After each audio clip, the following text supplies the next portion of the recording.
12.3 내란의 진짜 실세는 12.3 내란 사태의 전말이 하나둘 드러나고 있지만 여전히 풀리지 않는 의혹도 있습니다. 특히 계엄 명분을 쌓기 위해 전쟁을 일으키려고 했으나 결국 실패했는데도 계엄을 밀어붙인 이유가 궁금합니다. 내란 세력은 전쟁을 일으키기 위해 평양에 무인기를 보내고 대북전단을 보내며 대북 확성기 방송을 하고 서해 북방 한계선 인근에서 포사격을 했습니다.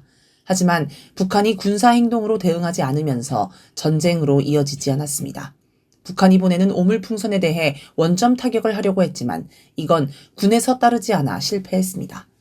이처럼 전쟁 유도 계획이 실패하면 계엄을 포기하거나 아니면 다른 작전을 펼치는 게 상식입니다. 그런데 이들은 명분을 만들지 못했지만 그냥 계엄을 밀어붙였습니다.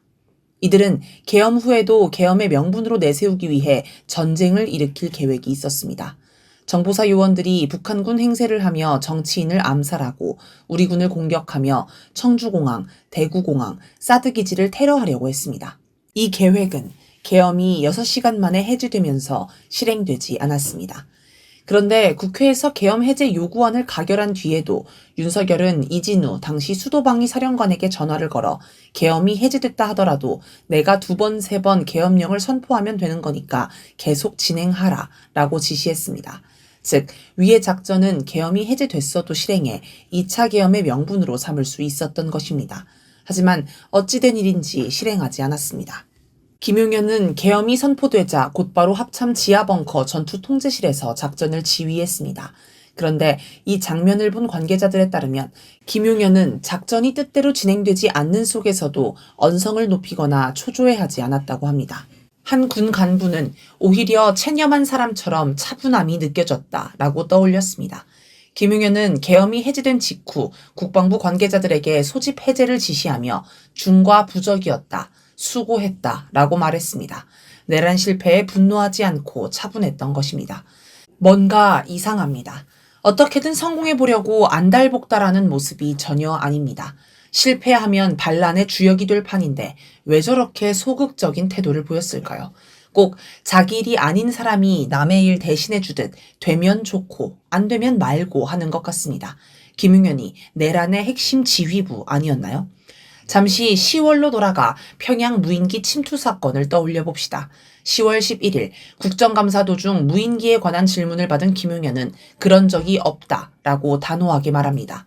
그런데 잠시 나갔다가 들어오더니 다시 사실 여부를 확인해 줄 수 없다. 전략적으로 확인해 줄 수 없다고 표현할 수밖에 없다. 여러 가지 다양한 상황이기 때문에 확인해 드릴 수 없다. 국가안보상, 작전보안상 확인해 드릴 수 없다라고 말을 바꿉니다. 마치 본인도 잘 모르는 일이고 위에서 시키는 대로만 답변한다는 투입니다. 그렇다면 이번 내란의 핵심 지휘부로 여겼던 김용현 대신 진짜 내란 기획자, 지휘부가 따로 있었던 걸까요? 26일자 오마이뉴스 보도에 따르면 10월 초 정성우 당시 방첩사 1처장이 정보사의 국정원을 통한 무인기 수의 계약과 관련된 정보 수집, 첩보 보고를 하지 말도록 지시했다고 합니다. 방첩사 내부 소식통에 따르면 정보사가 북한으로 날릴 무인기를 수의 계약했는데 돈은 국정원 정보사업 예산이라는 겁니다. 원래 정보사와 국정원은 협력 관계에 있습니다. 외국에서 활약하는 비밀 요원도 주로 정보사 소속이지만 국정원이 정보사 활동 예산을 제공하고 이들 요원의 활동을 지휘 감독하기도 합니다. 대표적인 인물이 박채서, 암호명 흑금성입니다. 그는 원래 정보사 소속이었는데 국정원에 발탁되어 정보사도 모르게 비밀 공작을 했습니다. 위에 언급된 정성우는 여인영의 최측근입니다. 계엄 선포 5일 전인 11월 28일 두 사람은 중요한 신고와 보고도 물리고 4시간 넘게 독대한 사실도 있습니다. 민주당은 여인영이 직접 무인기 관련 정보 수집 금지 지시를 내렸다고 주장합니다. 그러니 여인영, 정성우가 같은 지시를 내린 셈입니다. 무인기 평양 침투 사건은 극비 사업이라 정보가 여기저기 알려지면 안 되기 때문에 정보를 수집하지 못하게 막았을 것입니다. 그래서 정보 수집 금지 지시는 쉽게 이해가 가는데 보고 금지는 이상합니다. 혹시라도 부하들이 비밀을 알아챘을 수 있으니 이를 확인하기 위해서라도 보고를 받아야 할 텐데 왜 보고도 못하게 막았을까요? 합리적으로 추론해보자면 이 사업 자체를 여인영 본인도 몰라야 하기 때문으로 보입니다. 괜히 알면 자신도 다칠 수 있기 때문에 아예 무슨 일을 하는지 자체를 모르기 위해 그런 것 아닐까 싶습니다. 나중에라도 문제가 생겼을 때 부하 중에 그때 내가 정성우나 여인영에게 보고했다라고 증언해버리면 낭패인 것입니다. 아니면 윗선에서 보고도 받지 말라라고 지시했을 수도 있죠. 12.3 내란의 핵심 지휘부는 윤석열, 김용현, 여인영 등입니다. 이들이 모두 계획을 세우고 일선 부대들을 지휘했습니다. 그런데 여인영도 모르는 공작이 따로 있다. 야당에서는 여인영이 무인기 공작의 주범이라고 이야기하는데 주범은 따로 있는 듯합니다. 아마 그쪽이 12.3 내란의 진짜 기획자, 진짜 지휘부이겠지요.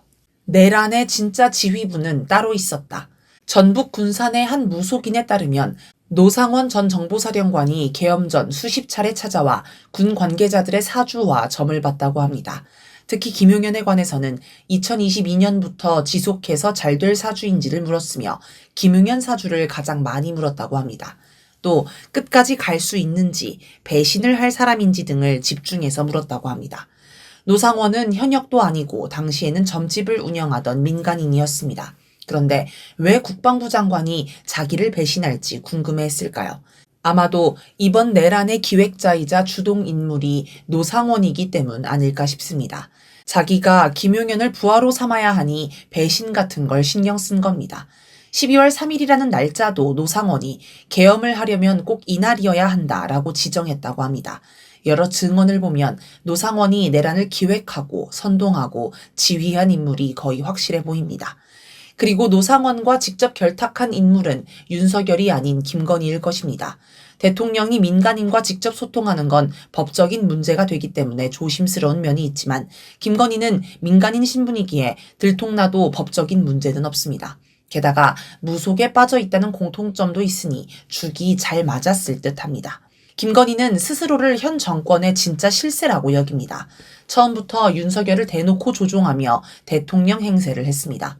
경찰을 대동하고 마포대교를 시찰할 때는 아마 대통령이 된 기분도 느꼈을 것입니다. 여기저기 온갖 사람들에게 전화를 돌려 지시하는 것도 이 때문입니다.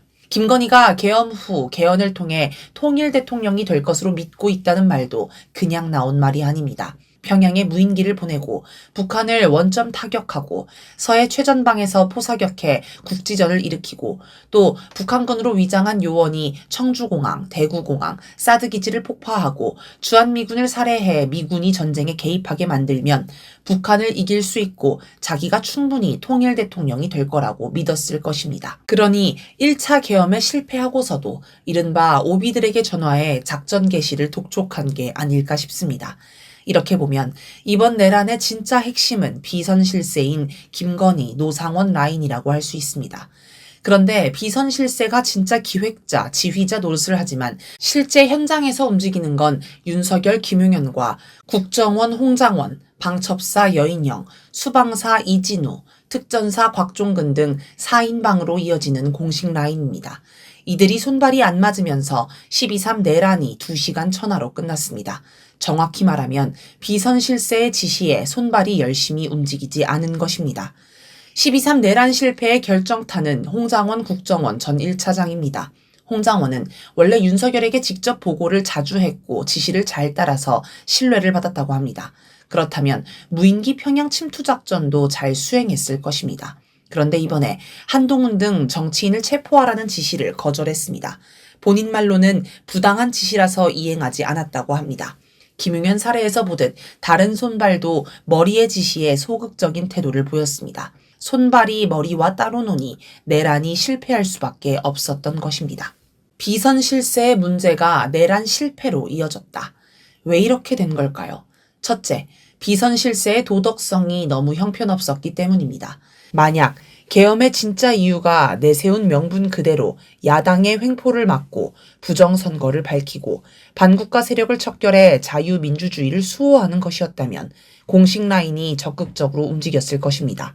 하지만 누구나 짐작하듯 계엄의 진짜 목적은 김건희 특검과 명태균의 추가 폭로를 막는 것이었습니다. 윤석열 정권의 온갖 부정부패 비리의 총본산이라 할 수 있는 김건희를 지키기 위한 계엄이니 공식 라인이 충성하며 움직이지 않았던 것입니다. 둘째, 비선 실세의 실력이 너무 형편없었기 때문입니다. 야당이 예산을 깎았다느니 검사를 탄핵한다느니 하는 게 계엄의 명분이 될 수 없는 건 자명합니다. 내란 세력 처지에서는 북한이 도발을 해줘야만 했습니다. 그러나 북한은 끝까지 전쟁 유도에 말려들지 않았습니다. 심지어 무인기 평양 침투는 명백한 전쟁 행위임에도 북한은 군사 대응을 하지 않았습니다. 그러면 계엄을 보류해야 하는데 비선 실세가 억지로 밀어붙였습니다. 여기서 비선 실세의 실력이 형편없다는 게 다 드러났습니다. 사실 무속 신앙에 기대어 내란을 준비할 정도면 실력을 거론할 수준도 안 된다고 봐야겠죠. 공식 라인 4인방이 볼 때는 자기들이 열심히 해봐야 그게 줄리 발바닥 핥는 꼴이니 내키지 않은 내란을 수행하다 결국 좌초한 것입니다. 이게 이번 12.3 내란 사태의 전말이 아닐까 싶습니다. 그런데 과연 김건희의 윗선은 없을까요? 이것도 반드시 파헤쳐야 합니다. 그런 면에서 18일 마리아 자하로바 러시아 외무부 대변인이 한국 영토에서 전쟁 유도 행위를 계획한 자들은 자신들의 권력을 유지할 필요가 있었다면 외부에서 이를 감독한 자들은 지역 전체 상황에 대한 영향력을 행사하기 위해 이것이 필요했다라고 한 말을 눈여겨볼 필요가 있습니다. 자하로바 대변인은 미국에 있는 한국의 조련사들이라는 표현도 썼습니다. 그러니 여기서 말하는 외부는 당연히 미국을 뜻합니다. 참고로 러시아 대외정보국의 전신인 소련의 정보기관 KGB는 냉전 시기 세계에서 가장 강력한 정보기관으로 꼽혔습니다.